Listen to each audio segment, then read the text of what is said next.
தமிழ்நாட்டில் இருக்க அந்த ஹிந்து கோவில்களை நிர்வகிக்கிற அறநிலைத்துறையில் கிட்டத்தட்ட 50-60% பேர் கிறிஸ்துவர்களாக இருக்கிறாங்க. இந்த கிறிஸ்துவர்கள் ஹிந்து அறநிலைத்துறையில் இருக்கிறதுனால என்னென்ன பிரச்சனை அப்படின்னு கேட்டிங்கன்னா, நம்ம சடங்கு சம்பிரதாயங்களை நம்ம ஒரு மரியாதையோட ஒரு குறைந்தபட்ச ஒரு நாகரிகத்தோட நடத்த விரும்புவோம். உதாரணத்திற்கு ஒரு ஹிந்து மதத்தை சார்ந்தவர்கள் ஒரு நீங்கள் விளக்கை ஏற்றுறீங்கன்னா அந்த விளக்கை அணைப்பதற்கு ஒரு விதிமுறையை நம்ம பயன்படுத்துவோம். எப்படி பண்ணுவோம்? கையால் அணைப்போம். இப்படி தான் நம்ம பண்ணுவோம்.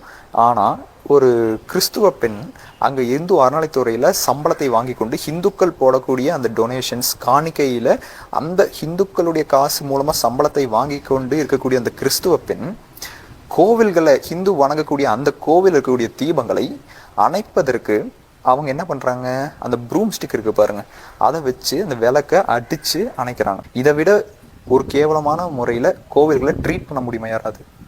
எதுக்கு தான் நான் சொல்கிறேன், ஹிந்து அறநிலைத்துறை அப்படிங்கிற அந்த ஹிந்துங்கிற பேர் இருக்கிறது எதுக்காக? அந்த ஹிந்து கோவில் நிர்வகிக்கிறதுக்கு.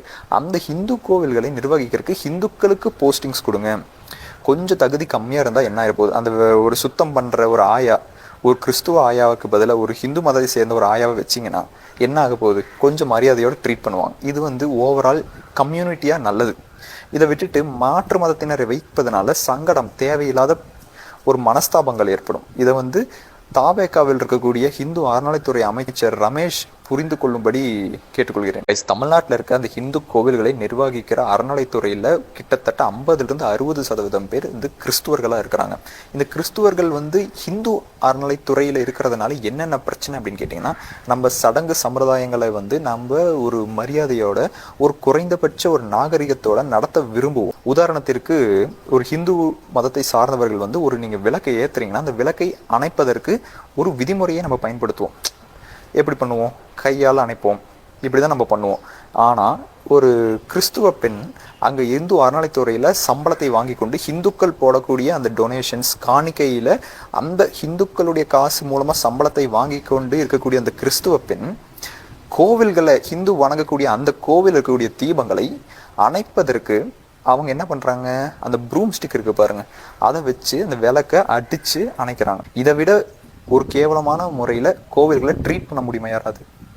எதுக்கு தான் நான் சொல்கிறேன், ஹிந்து அறநிலைத்துறை அப்படிங்கிற அந்த ஹிந்துங்கிற பேர் இருக்கிறது எதுக்காக? அந்த ஹிந்து கோவில் நிர்வகிக்கிறதுக்கு. அந்த ஹிந்து கோவில்களை நிர்வகிக்கிறதுக்கு ஹிந்துக்களுக்கு போஸ்டிங்ஸ் கொடுங்க. கொஞ்சம் தகுதி கம்மியாக இருந்தால் என்ன ஆகிருப்போகுது? அந்த ஒரு சுத்தம் பண்ணுற ஒரு ஆயா, ஒரு கிறிஸ்துவ ஆயாவுக்கு பதிலாக ஒரு ஹிந்து மதத்தை சேர்ந்த ஒரு ஆயாவை வச்சிங்கன்னா என்ன ஆக போகுது? கொஞ்சம் மரியாதையோடு ட்ரீட் பண்ணுவாங்க. இது ஓவரால் கம்யூனிட்டியாக நல்லது. இதை விட்டுட்டு மாற்று மதத்தினரை வைப்பதனால சங்கடம், தேவையில்லாத ஒரு மனஸ்தாபங்கள் ஏற்படும். இதை தாவேக்காவில் இருக்கக்கூடிய ஹிந்து அறநிலைத்துறை அமைச்சர் ரமேஷ் புரிந்து கொள்ளும்படி கேட்டுக்கொள்கிறேன்.